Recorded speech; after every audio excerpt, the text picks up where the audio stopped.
their economy. 40% of their GDP is based on a green economy. So they're really interested in making money, as we heard in that quote that you just shared, in making money on climate change. And so now to vacate the space allows them to have a much larger voice and dictate some of how the world will continue to respond, probably more favorably to China. President Trump declared a national energy crisis. What does that mean? That's a good question. It doesn't really have a definition, and it's interesting because the United States is now making more oil and gas than it ever has, more renewable energy than it ever has. So seemingly there is a pretty large supply of energy here.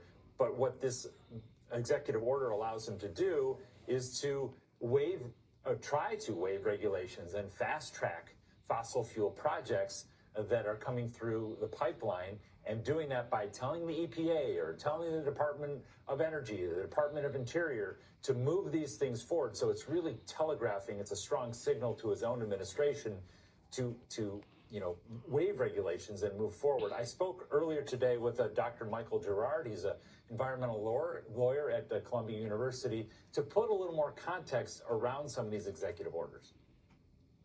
The principal thing we need to do to fight climate change is to reduce both the supply of and the demand for fossil fuels. These orders try to maximize both the supply and the demand for fossil fuels, and are going in exactly the opposite direction from where we need to go to fight climate change. The U.S. Supply here means, of course, what we're talking about, drilling for more oil, and that's important to the Trump administration.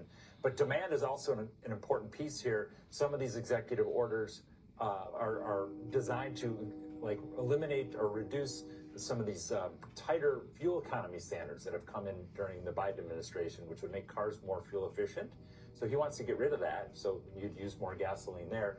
And those were also designed to get people to buy more electric cars. Fewer electric car sales would also mean more use of fossil fuels. So supply and demand, really an important piece of what the Trump idea here. Right. David Schechter, thank you.